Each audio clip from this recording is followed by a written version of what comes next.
Our first honoree tonight is a young alum, and it's a story that probably is fairly consistent with everyone. It starts in a classroom.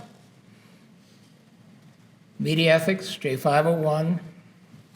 This young woman sat in the second row, second seat, never missed a class, engaged in class discussion. I remember that she was a really good writer, A's on all her essays, and managed to escape the final. Most students don't. Eliza Lynch did. So there are a lot of students that you sort of remember, but you never quite remember their names when you see them in the hallway. Well, Eliza was one that I remember the name. And as I think back, there was one incident after class one day that I think explains so much about Eliza and her success. I show a lot of videos, use a lot of PowerPoints, and the students are always seeing my computer screen. So, they see what the folders are and so forth. And Eliza came up after class and she said, "You have a folder on your home screen for Family Promise." Family Promise is a nonprofit in Columbia that assists homeless families. And it's one of 200 affiliates around the country that does that. And it turns out that Eliza was familiar with it because of Beaufort, South Carolina, I believe. And she wanted to help out. So we were quite happy to accept that suggestion. And not only did she help out, she recruited a bunch of her sorority sisters to come help out. And the lesson there was that not only was she a good student, but she has a good heart. So in honor of Henry Price over there, after she was graduated, not the way I normally say it, but because Henry's here, he's going to hold me accountable. Those of you who know Henry know what I'm talking about. The rest of it, well, it is what it is. Anyway, off to Atlanta, working at an agency, and we're talking on the phone. We'd stayed in touch. And it was a good job for her because she concluded she didn't want to work in an agency. So we're trying to figure out what's next. And I thought back and I said, altruism, not profits and so forth. And at this point in time, some very fortuitous things happened. Boys and Girls Clubs of America have their national office in Atlanta, where she was working. And they had an opening for someone to do public relations. And as I believe there were quite a few candidates, but they had the good sense to pick Eliza. And what happened since has just been wonderful to watch. The public relations effort at the Boys and Girls Club had been very inwardly focused. There was not a great deal of external communication. And in Eliza's role, that has changed dramatically. In your program, it probably talks a little bit about the stories in the Wall Street Journal, Huffington Post, Good Morning America. 4 minutes on Good Morning America with Denzel Washington. Some anniversary or something, 5,000th club or something. I mean, if you wanted to buy 5 minutes of commercial time on GMA, that's a really valuable placement. Focus maybe 2 months ago, Boys and Girls Club featured on the Today Show, probably 3 or 4 minutes. Fabulous positioning for the organization.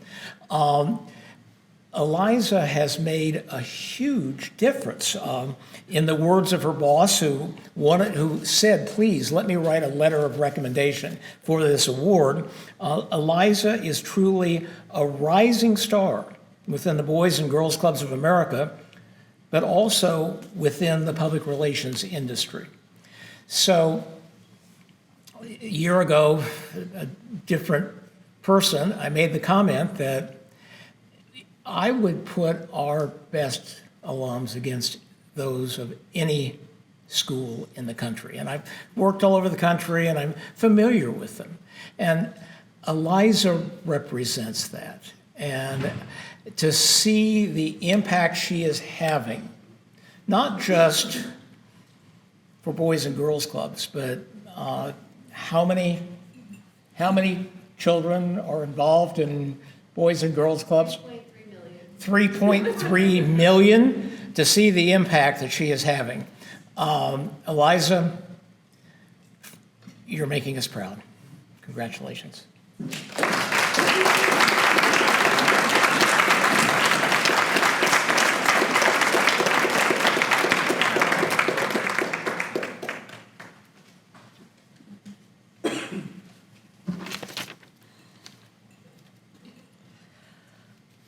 Wow, that is hard to follow. Thank you so much, Randy. I really could not be more honored and humbled to be receiving this award tonight, and to the whole journalism school and all the faculty and guests here. Since I've left this campus, I have grown into a person and a professional I'm very proud of. And while none of that has come without hard work and perseverance, I do have the professors in this room to thank for providing me for that foundation of real-world education that prepared me for such a successful career. A lot has changed for me since my graduation in May 2018. On the professional side of things, I've moved to Atlanta, spent several years working in agency roles before landing the great job I have now with Boys and Girls Clubs of America. And on the personal side, I've spent over 5 years in therapy unlearning patterns and behaviors that don't serve me, setting boundaries, and learning how to love myself and live in alignment with my purpose. When I moved to Atlanta, I found myself riddled with anxiety and confusion for who I wanted to be in this next chapter of life. I was unable to keep up with really the everyday demands of life and began to question if I had really made the right choice for my life and career. Until 2018, I only knew the word trauma to be reserved for those who had been in a serious car accident or ran out of a burning building.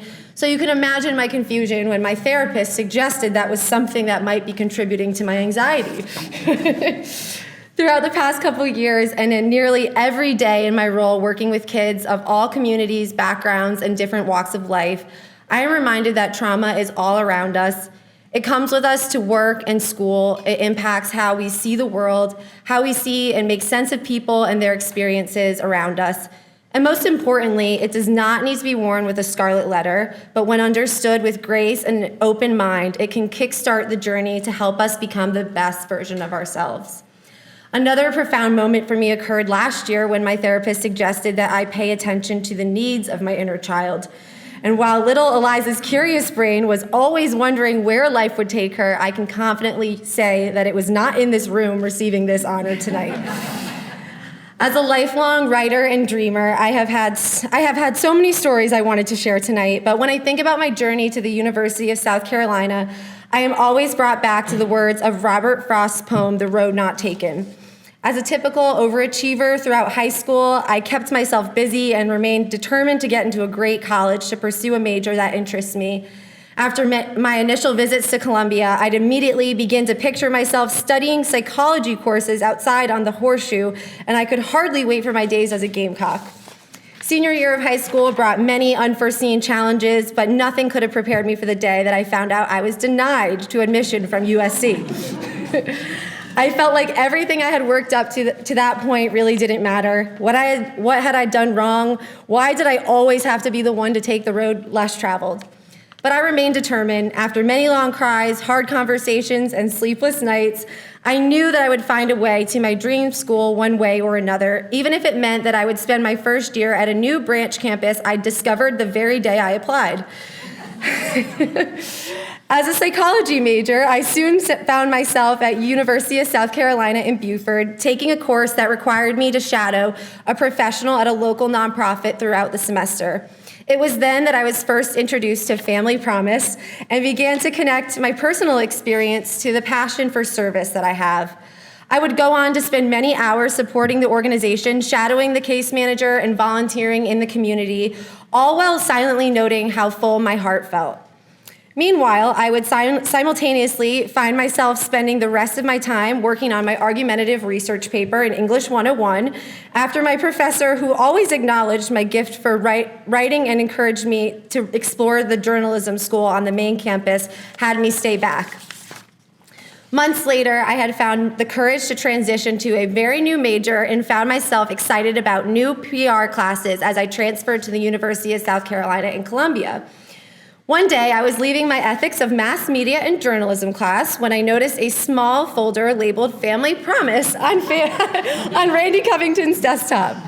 That day, Randy and I stayed after class talking about Family Promise's great mission as he shared that he and his wife were on the board of the chapter in the Midlands. I will never forget walking away that day feeling so connected and proud that I had just trusted my gut and let my true self show.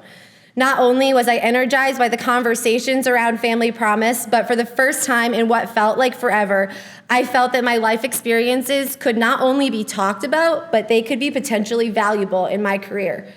Since that moment, Randy has been there through all the ups and downs as I've navigated my career. He was excited to hear about every new adventure and was merely just a Zoom call away every time or any time I felt burnt out and when I lost purpose in my agency career amid a global pandemic. Randy listened to me with curiosity and compassion, reminding me always of my big heart and the impact I could make when combining my professional skills with an impactful mission. Ultimately, I walked away with new confidence and the encouragement I needed to take a leap and apply to a manager role at Boys and Girls Clubs of America that I had previously been overlooking, probably past at least 5 times on LinkedIn, thinking I would not get it. Despite my keen sense of imposter syndrome, I was quickly hired and in no time began to experience the power of such a wonderful mission in my own life. I realized that the more that I embraced my authenticity, vulnerability, and allowed myself to shine and embrace the lessons of my life experiences, the more that I would thrive at a role that soon began to feel like it was made for me. I want to leave you all tonight with a quote from Oprah Winfrey that has resonated with me ever since I have read it. She says, "Because what I know for sure is that everything that has happened to you was also happening for you. And all that time, in all of those moments, you were building strength. Strength times strength times strength equals power. What happened to you can be your power." Thank you to my amazing mom, who's here with me tonight, my sister who was unable to make it, but here in spirit, my aunt and uncle, my aunt's here tonight as well, and the rest of my family and friends. My friends are here, always supporting me along the way. And of course, to Randy, Laura, and so many of my other incredible mentors for helping me learn to grow, to become the best version of myself, and to serve others every single day. I cannot wait to see what's to come.